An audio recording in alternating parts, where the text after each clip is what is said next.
है ना। इसके लिए आप बस अलर्ट रहिए, सतर्क रहिए, आंख कान खोले रहिए।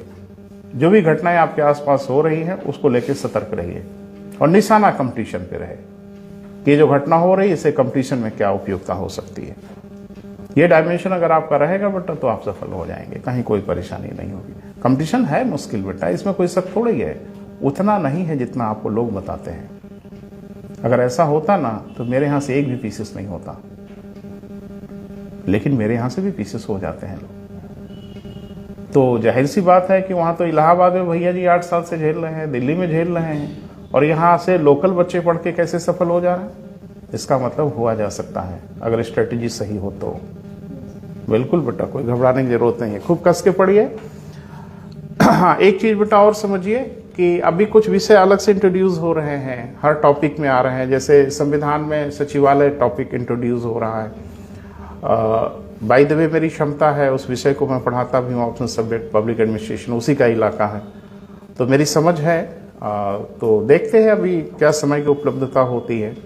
तो मैं संविधान जब पढ़ा लूँगा तो किनारे पहुँच ही रहे हैं, तो हम अगर 1-2 दिन का मौका मिलेगा ना बेटा तो आपको पूरे सचिवालय का डायग्राम समझा देंगे, उनके कार्य क्या है, उनकी शक्तियाँ क्या हैं, क्यों बनाए जाते हैं, और पूरे सचिवालय की जो हायरार्की है वो कैसी है। कभी कभी आपसे पूछा जाता है, अभी मैंने देखा यूपीएससी की परीक्षा में पूछा कि कैबिनेट सचिवालय का क्या कार्य है।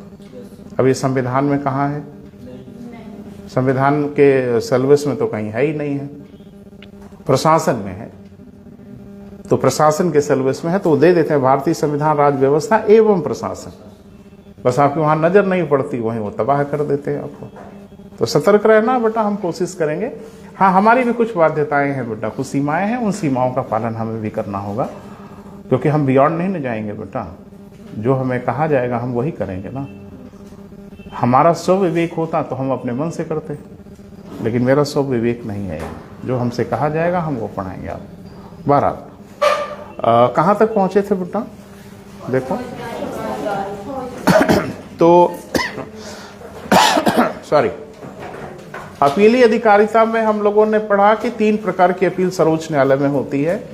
एक वैधानिक मामले में अपील हो सकती है, एक दीवानी मामले में अपील हो सकती है, एक फौजदारी मामले में अपील हो सकती है। तो फौजदारी मामले में कंडीशन क्या मैंने बताया? 2 कंडीशन तो ऐसी है जिसमें उच्च न्यायालय से कोई सर्टिफिकेट नहीं लेना होगा। तीसरी कंडीशन में अगर कुछ क्रिएट होता है तो फिर आपको सर्वोच्च न्यायालय से 134 क के अधीन प्रमाण लेना होगा। वो कहे कि वो कह देते हैं। ऐसा कोई मामला जो कॉम्प्लिकेटेड होता है या मृत्युदंड के किसी मामले में वो आपको अनुमति दे देते हैं कि जाइए सर्वोच्च न्यायालय में, वहां से फाइनल कर लीजिए, और जरूरत हो तो राष्ट्रपति से भी गुहार कर लीजिए, अगर वो क्षमा कर दें तो कर दें। तो चूंकि मृत्युदंड बेटा बहुत बड़ा दंड है और इसमें देना ही चाहिए, वो देते भी हैं। क्लियर है बेटा? एक नोट बनाओ, एक नोट लिखिए। एक बात तो समझ में आ रही कि 134 का ये मूल संविधान में तो नहीं ही रहा होगा, क्योंकि मूल संविधान में अगर रहा होता तो क ख ग घ तो नहीं ही होता, पूरा नंबर हो जाता। इसका मतलब है इसको बीच में कहीं ड्रामा किया गया है, तो उसको जरूर लिखें। लिखें 44वें संविधान संशोधन 1978 के द्वारा, 44वें संविधान संशोधन 1978 के द्वारा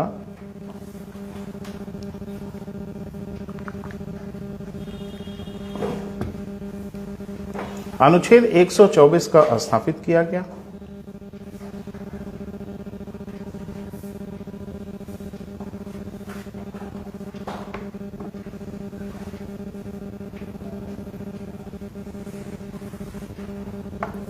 ठीक है बेटा? तो ये भी क्लियर हो गया कि 134A या क कब आया। ये शुरू से नहीं था, ये रास्ते में पैदा हो गया है ना। हाँ बिल्कुल। तो 134 का तो इसमें कुछ लिखा गया होगा बेटा, कुछ प्रावधान बनाए गए होंगे, तो सुनिए फिर लिखिएगा। इसमें 2 प्रावधान बनाए गए। कहा गया कि उच्च न्यायालय सर्वोच्च न्यायालय में अपील की अनुमति 2 स्थितियों में दे सकता है।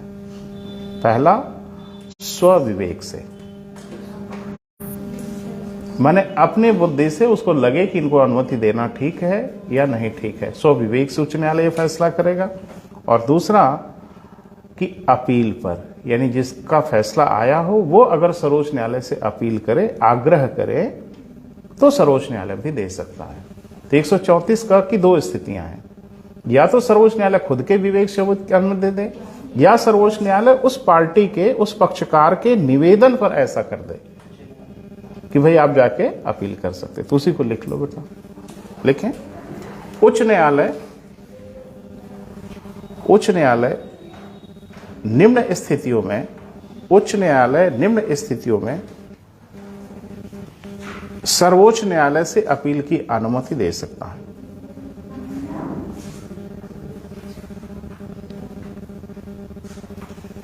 सर्वोच्च न्यायालय से अपील की अनुमति दे सकता है। ठीक है बेटा, तो दो स्थितियां हैं, दोनों को लिख लो। पहला, स्वविवेक से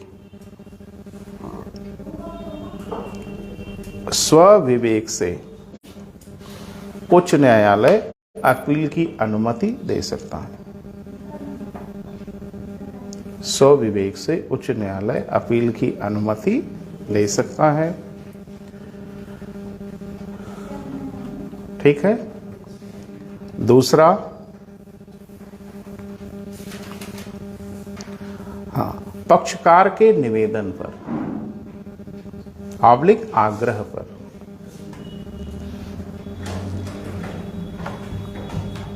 अपील की अनुमति दे सकता है।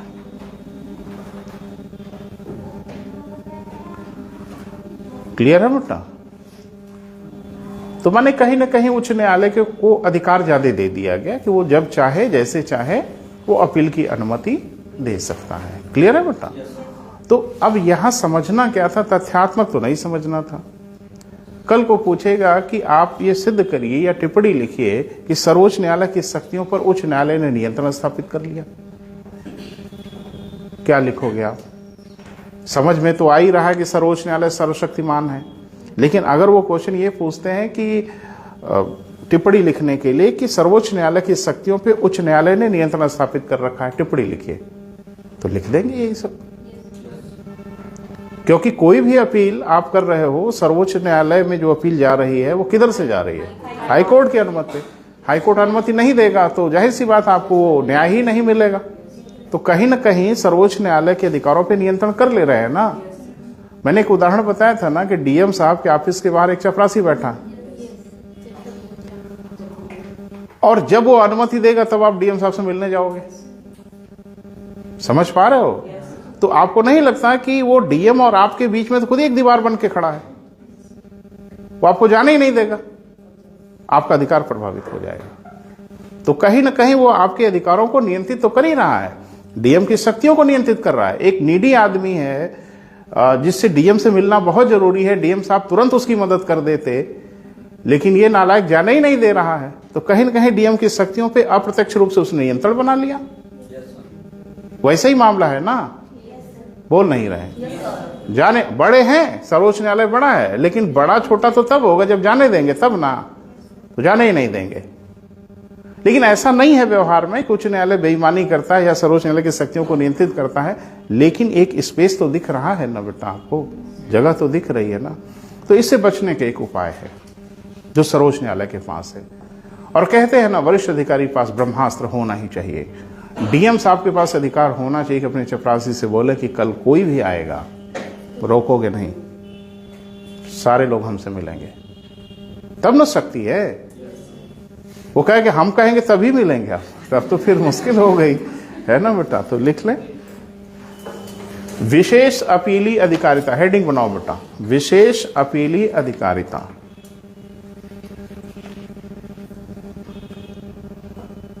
अनुच्छेद 136,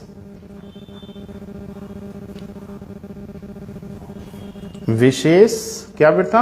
अपीली अधिकारिता, आर्टिकल 136। हाँ, लिखिए, सर्वोच्च न्यायालय संपूर्ण भारत के किसी भी न्यायालय तथा न्यायाधिकरण के निर्णय के विरुद्ध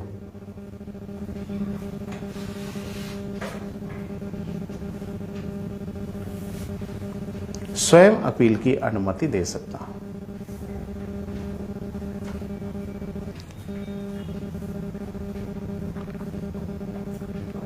स्वयं अपील की अनुमति दे सकता है। क्लियर बेटा? तो अब तो समझ में आ रहा है कि 136 ही अपीली अधिकारिता में सर्वशक्तिमान बना देता है किसको? सर्वोच्च न्यायालय को, क्योंकि किसी से नहीं पूछना, हम फैसला करेंगे। तो अब सर्वोच्च न्यायालय क्या हो गया बेटा? सर्वशक्तिमान हुआ, जिसको चाहेगा अपील की अनुमति देगा। एक नोट लिख लो, इस तरह के कमेंट ज्यादा जरूरी हैं बेटा। हाँ लिखें, अनुच्छेद 136 अपीलीय मामले में सर्वोच्च न्यायालय को सर्वशक्तिमान बनाता है।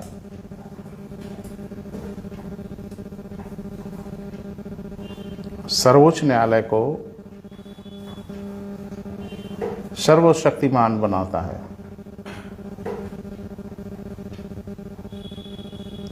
किसी भी न्यायालय के केस को अपने यहां मंगा लेगा।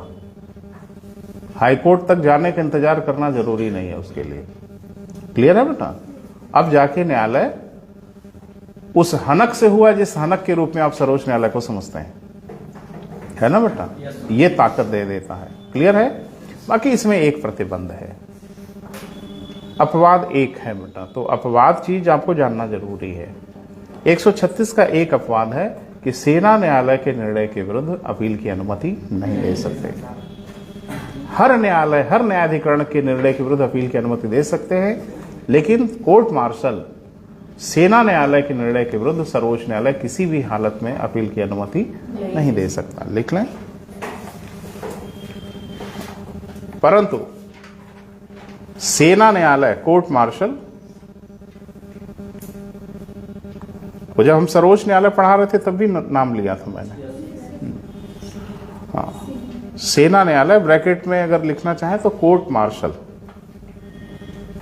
सेना न्यायालय को इसी नाम से जाना जाता है, के निर्णय के विरुद्ध सर्वोच्च न्यायालय अपील की अनुमति नहीं दे सकता।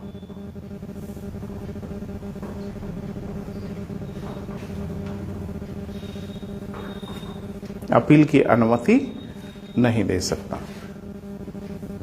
क्लियर है बेटा?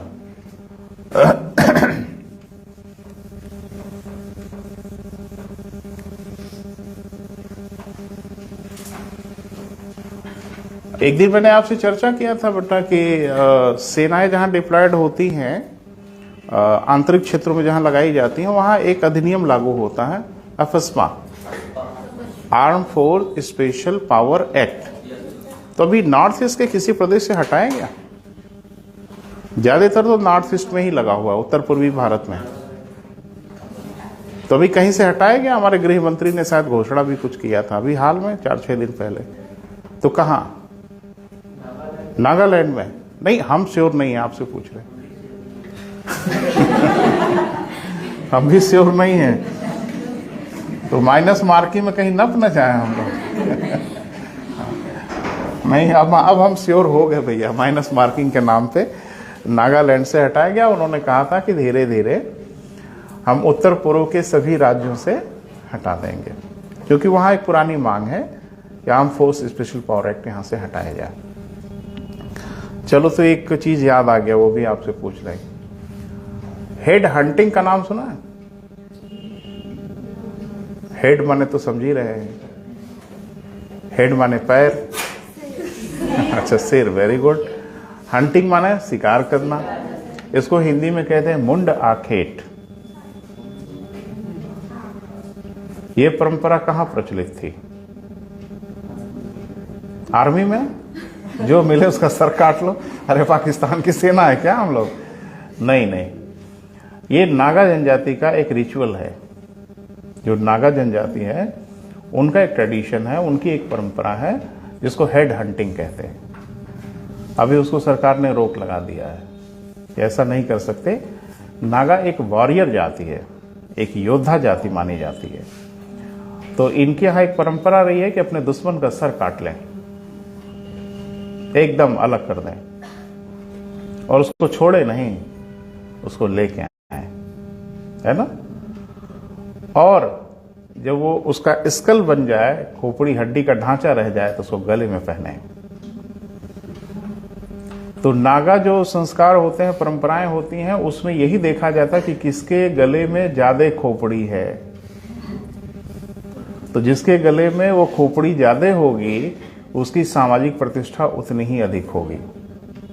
और जाहिर सी बात है कि वो ज्यादा योद्धा होगा, भाई तभी ना इतने लोगों का सर काटा होगा।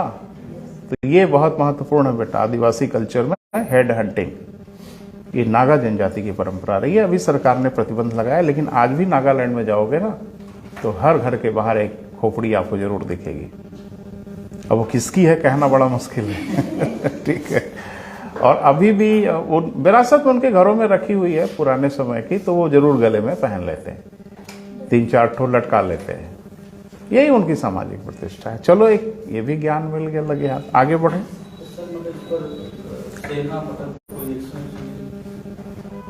अरे भैया, आज की डेट में ऐसा करोगे 302 के अभियुक्त होंगे, टांग दिए जाएंगे फांसी पर। वो उनकी परंपरा रही है, अब थोड़ी है। अब उसको अब ऐसे किसी का सर काट लेंगे आप। लेकिन चूंकि उनके वो वॉरियर थे, उन लोगों की आदिवासी कल्चर में परंपरा रही है। अब तो अवैध घोषित है, मानव बलि वैध है। मध्य प्रदेश की एक जाति है खोड़, खोड़ जनजाति है, वो इसीलिए कुख्यात है मानव बलि देने के लिए। वहां एक मंदिर है, ज्वाला देवी का मंदिर है ना, और उनकी कुल देवी है वो खोड़ों की। और वहां हर हाल में साल भर में कोशिश करते हैं कि मानव बलि दे ही दी जाए। तो मध्य प्रदेश में घूमने में जाइए थोड़ा सोच समझ के गायब हो जाएंगे तो मालूम चले तैयारी है आपकी ज्वाला देवी के मंदिर में, है ना। नहीं तो अभी तो सरकार ने प्रतिबंध लगा दिया भाई जी बेटा चलिए चलिए आगे बढ़िए, आगे बढ़े बेटा। नहीं देखो, पढ़े लिखे लोगों को चीजें समझाई जा सकती है, कानून बताया जा सकता है। जो कानून का मतलब ही नहीं समझते, उन्हें कानून आप क्या बताएंगे। अंडमान में एक द्वीप है सेंटलीज, वहां की जनजाति सेंटलीज कहलाती है, ठीक है। बस वहां जाके देखिए, तुरंत मार गिराएंगे।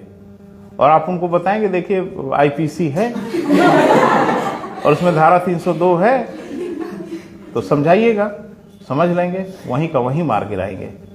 इसीलिए वो पूरा सेंटलीज प्रतिबंधित है। एक अमेरिकी पत्रकार गया था सर, हाँ, मना करने पे नहीं माने। वो एक्चुअल में वहां पर्यटन वगैरह बड़ा विकसित हो गया है। अब ये बोट वाले को पैसा वैसा दे के कन्विंस कर लिए कि भाई ले चलो, तो उसने कहा नहीं जाएंगे। कहे कि नहीं जाना नहीं, थोड़ा दूर रहना, पानी में ही रहना, माने ज्यादा तट पे हम जाएंगे नहीं, उतरेंगे नहीं, तो समुद्र से तो देख ही लेंगे, थोड़ा करीब ले चलो और करीब ले चलो। और सेंटलीज उधर निशाना साधे हुए थे कि रेंज में कब आ रहे हो और जैसे रेंज में दिखे दनादन तीर निकलने लगे, खेल खत्म। और कहा जाता है ना कि AK-47 से बच जाएंगे, उनके तीरों से नहीं बचेंगे आप, है ना भैया जी।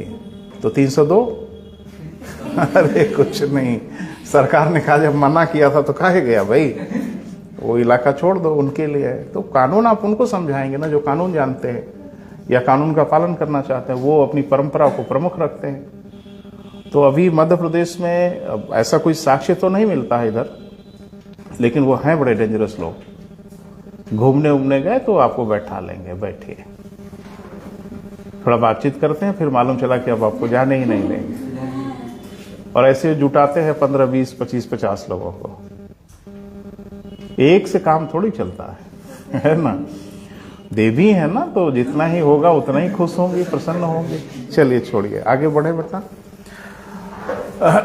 परामर्शदायी अधिकारिता।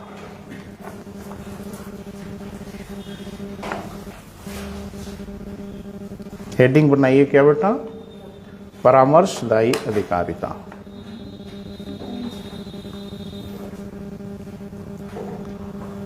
हाँ, तो थोड़ा सा अब जैसे सरसरी नजर में तो हम लोग पढ़ ही लेते हैं, आप भी पढ़े हैं, कई बार हमने चर्चा किया है, राष्ट्रपति पे जब चर्चा हो रही थी तब भी हमने बात किया था। लेकिन अब थोड़ा सा टॉपिक आ गया है तो थोड़ा विशेष ढंग से बात करनी होगी। अनुच्छेद 143 1 और 143 2, इन दोनों में थोड़ा डिफरेंस है, तो पहले सुन लीजिए बेटा, उसके बाद लिखिएगा। किसी संवैधानिक विषय पर, यानी जो मामला संवैधानिक हो, तथ्यात्मक हो, उस विषय पर राष्ट्रपति सर्वोच्च न्यायालय से राय ले सकते हैं। सर्वोच्च न्यायालय राय दे भी सकता है। तो जहां जहां सकना शब्द प्रयोग हो रहा है उसका मतलब आप समझ रहे हैं कि मैडेंट्री किसी और नहीं है।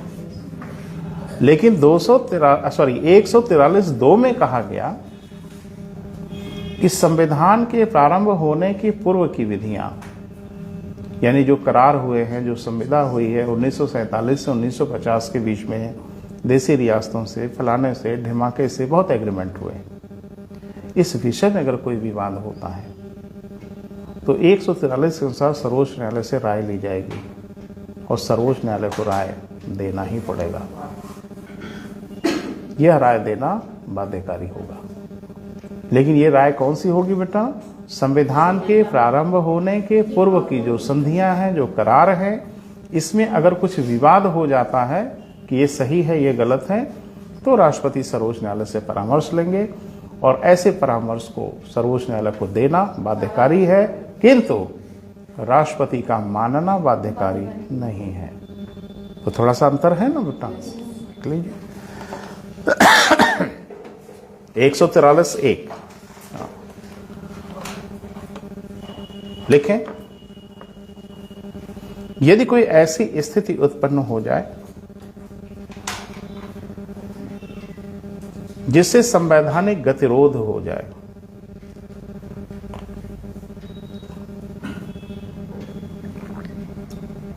क्या हो जाए बेटा? संवैधानिक गतिरोध हो जाए, अर्थात संवैधानिक विषय पर,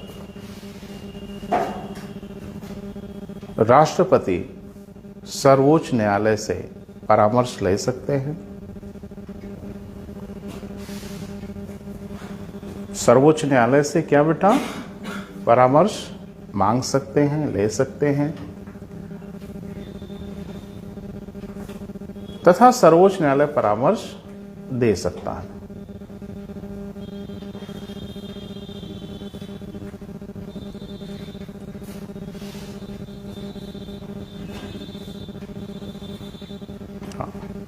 तो इसमें दोनों तरफ एक्सेप्शन है बेटा, बायलैटरल है, तो लिख लें, स्पष्ट हो जाए। यदि राष्ट्रपति ऐसे विषय पर परामर्श मांगते हैं तो, यदि राष्ट्रपति ऐसे विषय पर परामर्श मांगते हैं तो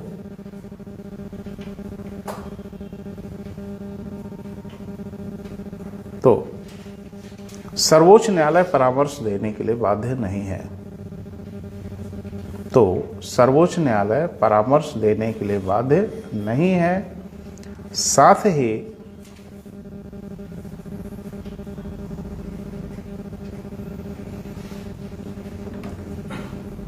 दिए गए परामर्श को राष्ट्रपति भी मानने के लिए बाध्य नहीं है। माने दोनों तरफ उन्मुक्ति है।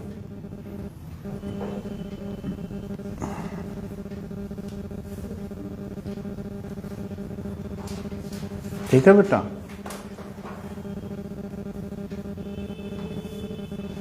देखो, एक जल्दबाजी में, चलो अभी नोट बना के लिखाते हैं। क्लियर है बेटा? बाध्य नहीं है। हो गया बेटा? आगे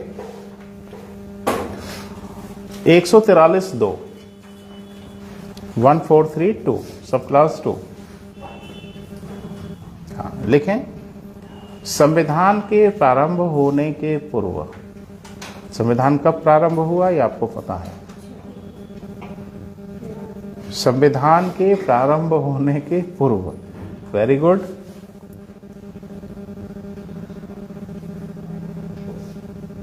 किसी प्रकार की संधि व समझौते में यदि विवाद हो तो, यदि विवाद हो तो राष्ट्रपति सर्वोच्च न्यायालय से परामर्श ले सकते हैं।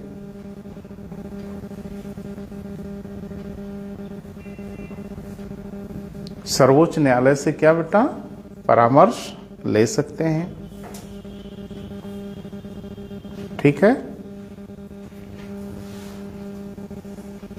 ऐसे परामर्श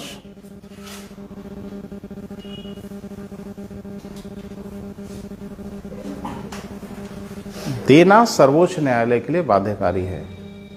ऐसे परामर्श को देना सर्वोच्च न्यायालय के लिए क्या है बेटा, बाध्यकारी है। बाध्यकारी को अंडरलाइन कर लीजिएगा, पढ़ते समय नजर में आए। ठीक है, यानी सर्वोच्च न्यायालय को इस विषय पे सलाह देनी ही होगी। ठीक है, लिखे, परंतु राष्ट्रपति ऐसे परामर्श को मानने के लिए बाध्य नहीं है।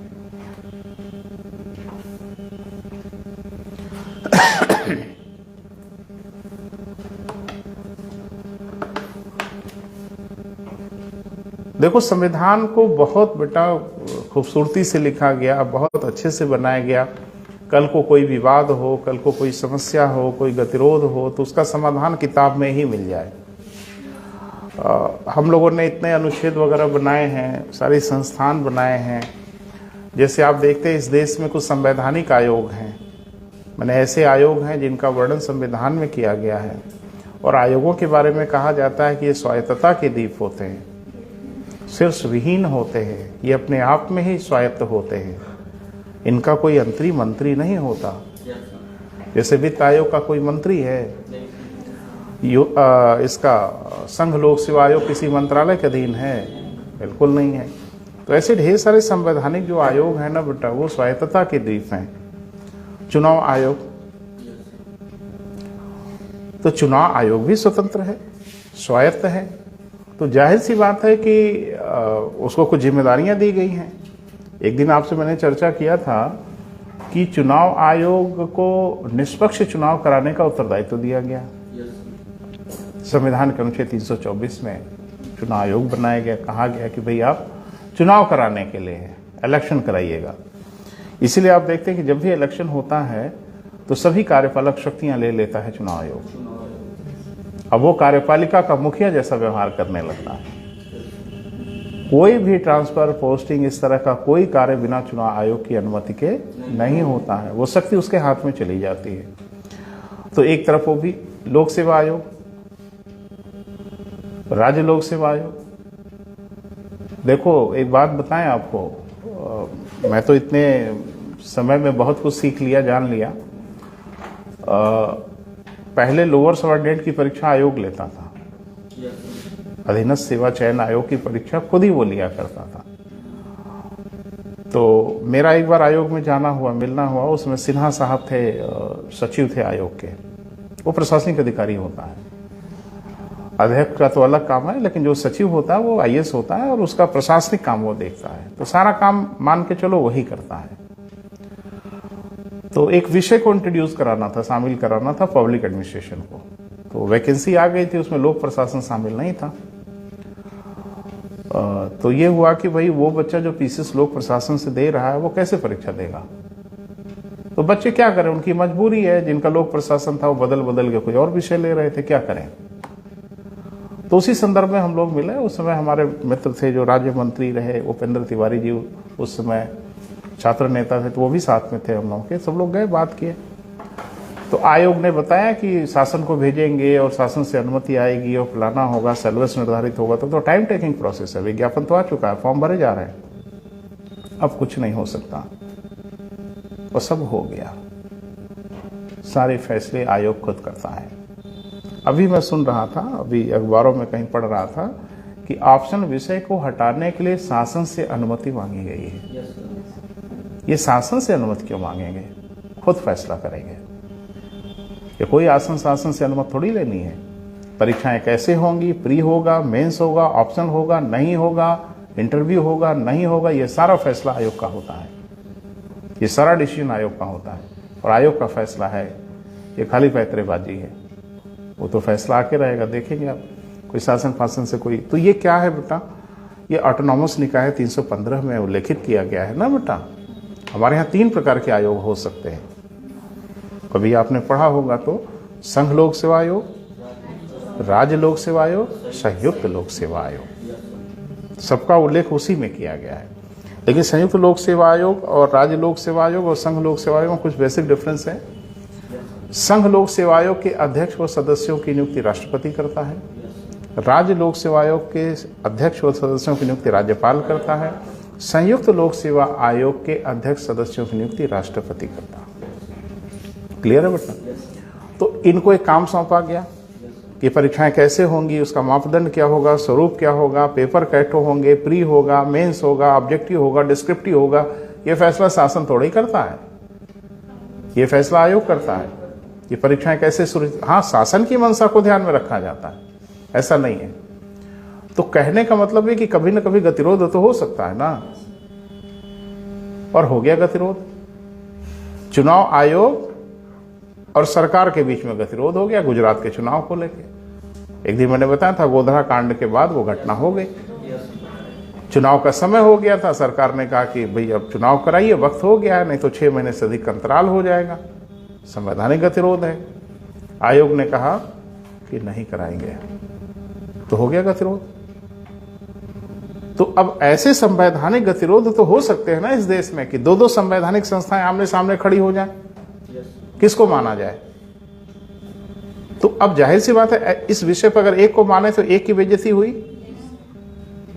इस संविधान को उल्लंघन हो गया। तो ऐसे विषय पर फिर कौन राय देगा? वही देंगे जो सर्वे सर्वा है, वही बताएं कि ये सही है ये गलत है। अगर वो कह दिए तो फिर सही गलत करने वाला कौन पैदा है हिंदुस्तान में? तो सर्वोच्च न्यायालय बता देता है कि आप सही हो तो हम कर देंगे। अब मुकदमा करोगे ना तो फिर कहेगा ये सही है, तो खतरा खत्म हो जाता है बेटा। चलें, एक अनुच्छेद बेटा छूट गया है, उसको भी लिख लें, बहुत जरूरी है। 137, हाँ 137 जरूरी है बेटा। पुनर्विचार, पुनर्विचार। तो ये क्या है बेटा, जरा इसको समझ लें, फिर लिखिएगा, लिखने की जल्दबाजी मत करिए, सब लिखा हुआ है, कोई हम आविष्कार नहीं कर रहे हैं। पहले सुन लो। जैसे मैंने कहा था कि न्यायालय अपने द्वारा दिए गए निर्णय की फिर से विवेचना कर सकता है, बदल भी सकता है, परिवर्तित भी कर सकता है। तो 137 में इसकी अनुमति दी गई है कि न्यायालय अपने दिए गए निर्णय पे फिर से विचार कर सकता है, लेकिन आपको न्यायालय के समक्ष यह सिद्ध करना होगा कि सर इस पे विचार करने की जगह है। कोई नया तथ्य छूट गया हो, कोई फैक्ट छूट गया हो, कोई इस तरह की चीज छूट गई हो, वो न्यायालय के समक्ष आपको दिखाना होगा और बताना होगा कि सर आपने ये चीज पे नजर नहीं रखा, ये आपके सामने नहीं प्रस्तुत की गई, अब इसको भी देख के फिर से फैसला कर दीजिए। इसी का प्रावधान है बेटा। लिखें, संसद द्वारा बनाई गई विधियों के, संसद द्वारा बनाई गई विधियों का अनुपालन करते हुए, संसद द्वारा बनाई गई विधियों का क्या बेटा, अनुपालन करते हुए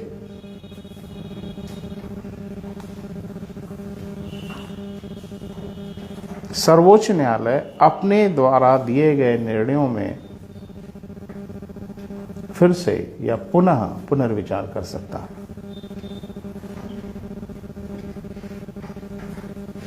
सर्वोच्च न्यायालय अपने द्वारा दिए गए निर्णयों में पुनः यानी दोबारा पुनर्विचार कर सकता है तथा उसमें संशोधन भी कर सकता है।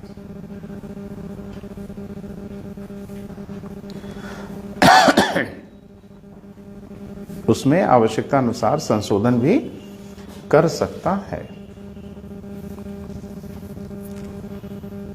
क्लियर है बेटा? तो ये जरूरी था थोड़ा जानना। आगे एक महत्वपूर्ण है, उसको जरूर लिखें, आर्टिकल 145। अरे है बहुत बेटा, सर्वोच्च न्यायालय के पास बहुत रास्ते हैं बेटा, और सबसे बड़ा रास्ता तो यही है आपका 132 भी मामला दे देता है कि यहाँ भी संवैधानिक कुछ मामला बन रहा है, 133 भी मामला बन रहा है कि लोकहित का दीवानीवाद है। तो जो महत्वपूर्ण है बेटा वही बहुत चर्चा करनी है। आगे लिखो 145। तो क्या है बेटा, लिखें, सर्वोच्च न्यायालय अपने यहां प्रक्रिया आदि के लिए, सर्वोच्च न्यायालय अपने यहां प्रक्रिया आदि के लिए नियम बना सकता है।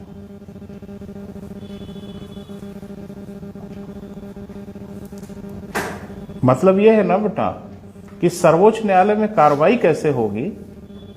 इस सर्वोच्च न्यायालय में जो किसी केस की पिटीशन होती है, जैसे आपने बताया ना उस दिन कि मेंशन करना होगा, तो सर्वोच्च न्यायालय 145 के अधीन नियम बना देता है कि सर्वोच्च न्यायालय में अगर आपको आना होगा तो इस प्रक्रिया से आना होगा। लेकिन शर्त यह है कि राष्ट्रपति से पूर्व अनुमति ले लेता है, राष्ट्रपति से अनुमति ले लेता है कि सर हमारे यहां कार्रवाई का प्रोसीजर यह होगा।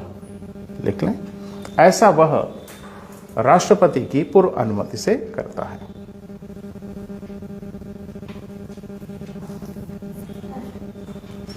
ऐसा वह राष्ट्रपति से पूर्व अनुमति यानी अनुमति लेकर करता है